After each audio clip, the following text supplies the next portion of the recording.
Hello friends, welcome back to cook life kitchen. આજે આપણે બનાવીશું કાઠિયાવાડી લીલી ડુંગળીનું ગ્રેવીવાળું શાક। તો આ શાકને તમે બાજરીના રોટલા, રોટલી, પરાઠા સાથે પણ ખાઈ શકો છો। તો દર વખતે જો એકને એક સ્વાદ સાથે શાક બનાવીશું તો બધાને નહીં ભાવે, પણ કંઈક અલગ રીતે ગ્રેવીવાળું શાક બનાવીશું તો ઘરમાં બાળકોથી લઈ મોટા બધાને બહુ જ ભાવશે। તો ચાલો બનાવવાનું શરૂ કરીએ। તો હવે સૌથી પહેલાં કડાઈમાં આપણે 1 ચમચી જેટલું ઘી ઉમેરી દઈશું। ઘી આપણું થોડું એવું ગરમ થાય એટલે તેમાં આપણે છીણેલી હળદર, તો અહીંયા મેં 2 લીલી હળદરના ટુકડા કરી અને પછી એને છીણી લીધા છે। આ રીતે તેને થોડી વાર માટે આપણે સાતળી લઈશું। તો ઘીમાં સાતળેલી હળદરનો સ્વાદ બહુ સરસ આવતો હોય છે। આ રીતે હળદર આપણી સતળાઈ જાય પછી આપણે તેને એક વાસણમાં લઈ લઈશું અને હવે આ જ કડાઈમાં આપણે 3 મોટી ચમચી ભરીને તેલ ઉમેરી દઈશું અને તેલ આપણું સારું એવું ગરમ થઈ જાય પછી આપણે આમાં 1 નાની ચમચી જેટલું જીરું, તો તમે રાઈ પણ અહીંયા ઉમેરી શકો છો, પણ અત્યારે હું જીરાથી જ વઘાર કરું છું। સાથે આપણે 2 મીડિયમ એવા તીખા લીલા મરચાં ઝીણા સમારી મેં ઉમેરી દીધા અને 1 નાની ચમચી જેટલી આપણે અહીંયા હિંગ ઉમેરી દઈશું અને થોડું મેં અહીંયા ઝીણું સમારેલું લીલું લસણ, તો અત્યારે સિઝન છે એટલે ભરપૂર માત્રામાં મળતું હોય એટલે મેં લીધેલું છે। જો તમારી પાસે લીલું લસણ ના હોય તો તમે સૂકું લસણ પણ અહીંયા ઝીણું સમારીને ઉમેરી શકો છો અને આદુ લસણની પેસ્ટ કરીને પણ ઉમેરી શકો છો।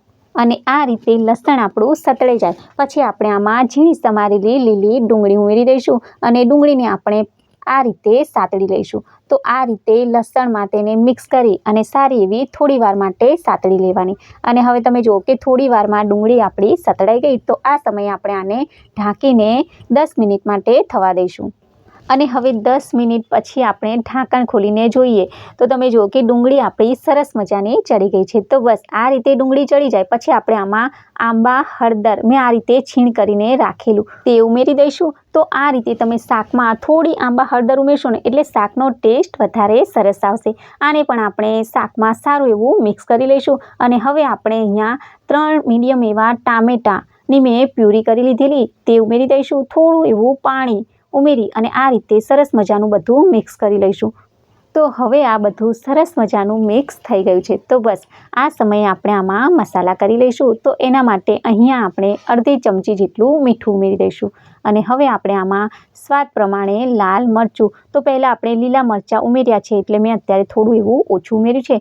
1 ચમચી જેટલું આપણે અહીંયા ધાણા જીરું પાવડર અને અડધી ચમચી જેટલો આપણે અહીંયા હળદર પાવડર ઉમેરી દઈશું। સાથે આપણે કલર અને સ્વાદ બંને સરસ આવે એટલે અડધી ચમચી જેટલું આપણે કાશ્મીરી મરચું ઉમેરી દઈશું અને હવે આપણે આમાં 3 ચમચી જેટલો ચવાણાનો ભૂક્કો ઉમેરી દઈશું।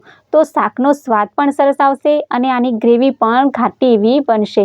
તો તમે પણ આ રીતે થોડો એવો ચવાણાનો ભૂક્કો જરૂરથી ઉમેરજો। સાથે આપણે 1 ચમચી જેટલો શેકેલા સિંગદાણાનો ભૂક્કો પણ ઉમેરી દઈશું। તો આ રીતે બંને વસ્તુ ઉમેરશો ને એટલે સ્વાદ તો સારો આવવાનો જ છે, સાથે આની ગ્રેવી પણ ઘાટી એવી બનશે અને આ રીતે બધા જ મસાલા શાકમાં મિક્સ થઈ જાય પછી આપણે આમાં જે હળદર ઘીમાં સાતળીને રાખેલી તે ઉમેરી દઈશું। તો આ રીતે ઘીમાં સાતળેલી હળદરનો સ્વાદ પણ બહુ સરસ આવતો હોય છે। મિક્સ કરી અને આમાં આપણે અડધા ગ્લાસ જેટલું પાણી ઉમેરી અને પછી આપણે આને ઢાંકણ ઢાંકીને 5 થી 7 મિનિટ માટે થવા દઈશું અને હવે 7 મિનિટ પછી આપણે ઢાંકણ ખોલીને જોઈએ તો તમે જુઓ કે લીલી ડુંગળીનું ગ્રેવીવાળું શાક આપણું બનીને તૈયાર થઈ ગયેલું છે। બહુ ટેસ્ટી એવું આ શાક બનેલું છે।